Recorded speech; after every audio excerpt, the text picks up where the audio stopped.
जय हिंद। मेरा नाम है रवि। आपका स्वागत करता हूं अर्थवर्धन चैनल में। इंडिया का समय आ चुका है। मैन्युफैक्चरिंग के अंदर तो इंडिया का समय बहुत ही पक्के तौर पे कह सकता हूं कि आ चुका है, क्योंकि इंडिया के अंदर अपॉर्चुनिटी की कोई भी कमी नहीं है। कैपेबिलिटी की तो कोई कमी है ही नहीं, क्योंकि सारे इंडियंस को, सारे भारतीयों को अपने ऊपर विश्वास है कि हम कर सकते हैं। और अभी के समय में जो एनवायरनमेंट है वो भी बहुत ही अच्छी तरीके से फेवर भी कर रहा है यहाँ पर मैन्युफैक्चरिंग सेक्टर को।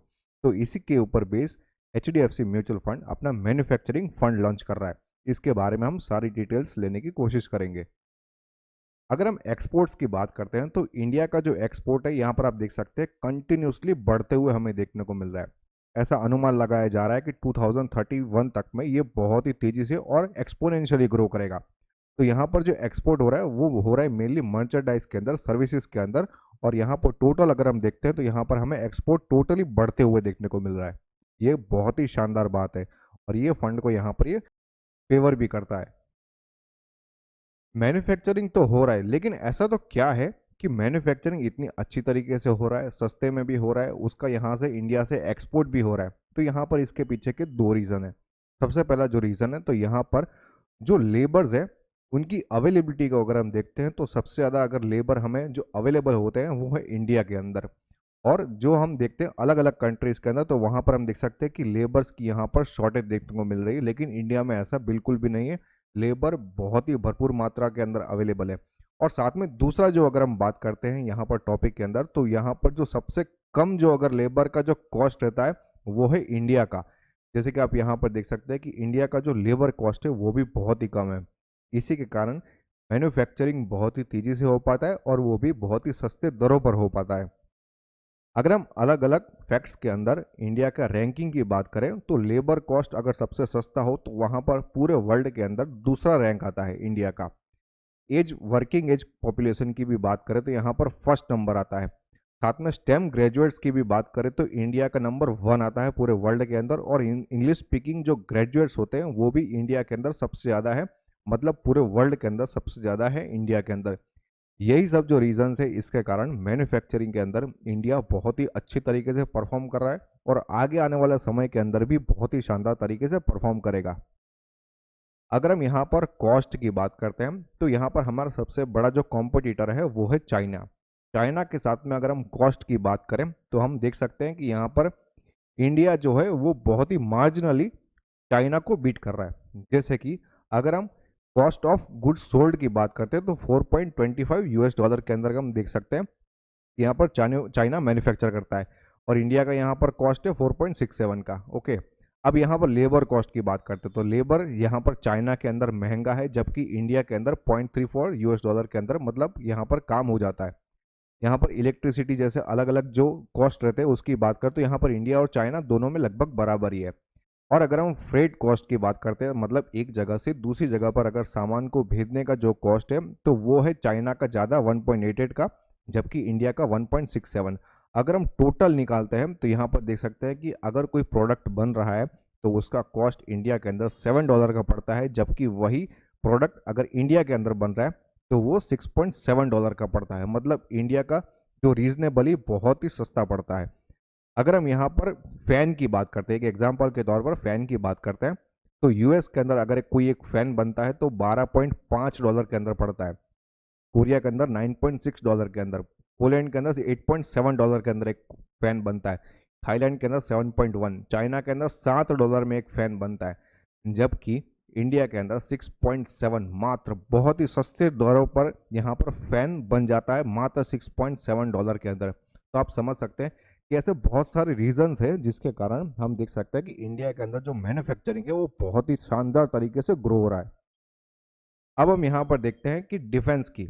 तो यहाँ पर जो हमको सबको पता है कि डिफेंस के अंदर हम बहुत ही बड़े इम्पोर्टर हैं, लेकिन कुछ ही सालों के अंदर हम देख रहे हैं कि इंडिया का जो डिफेंस का एक्सपोर्ट है वो भी बढ़ रहा है और साथ में हम ये भी देख रहे हैं कि एक्सपोनेंशियली बढ़ रहा है। बहुत ही तेज़ी से हम देख रहे हैं कि हम डिफेंस के प्रोडक्ट्स को मैन्युफैक्चर कर रहे हैं और साथ में एक्सपोर्ट भी कर रहे हैं। पहले के समय में हम एक्सपोर्ट नहीं करते थे, जो भी बनता था भारत के अंदर बनता था, नहीं तो जो भी प्रोडक्ट्स होते थे डिफेंस के लिए वो हमें बाहर से मंगवाने पड़ते थे।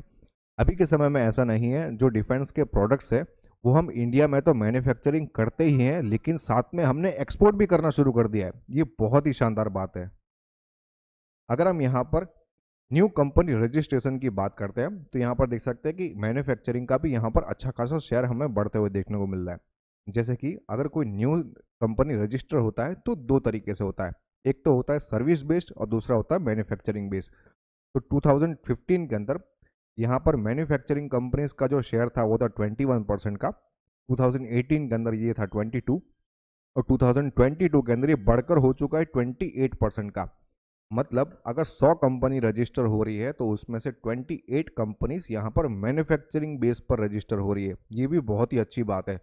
अगर हम मैन्युफैक्चरिंग एफडीआई की बात करते हैं, एफडीआई का मतलब है फॉरेन डायरेक्ट इन्वेस्टमेंट।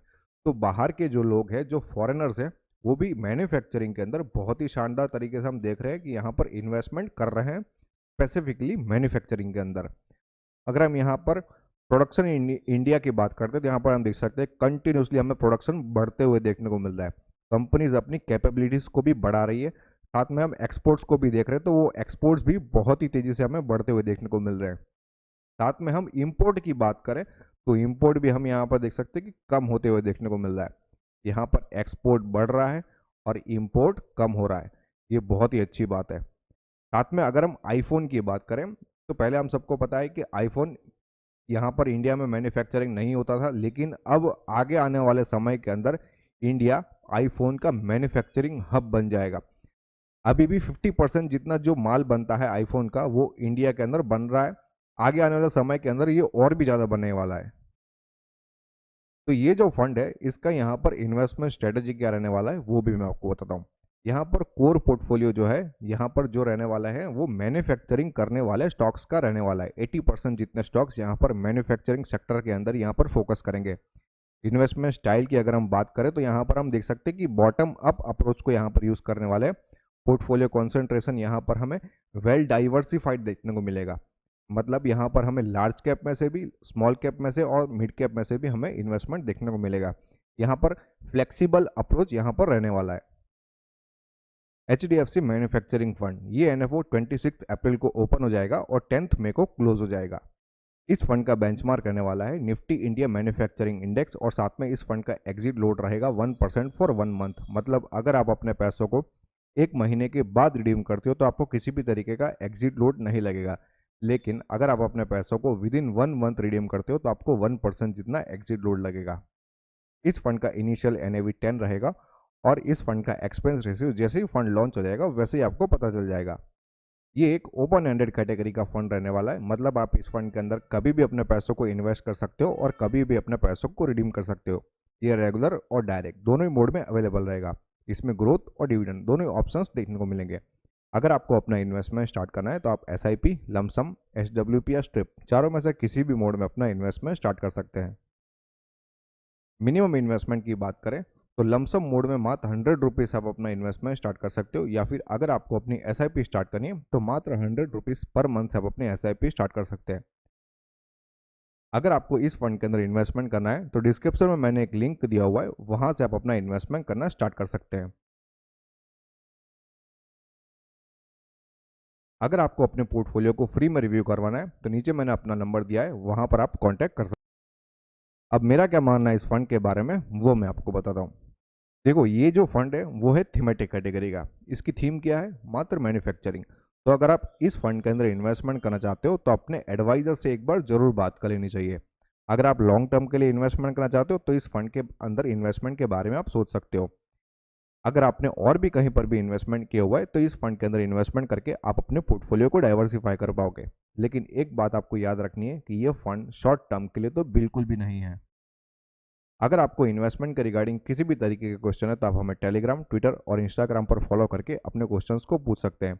होप ये वीडियो आपको पसंद आया होगा। अगर ये वीडियो आपको अच्छा लगा तो लाइक करो, शेयर करो और सब्सक्राइब करो। Thanks for watching.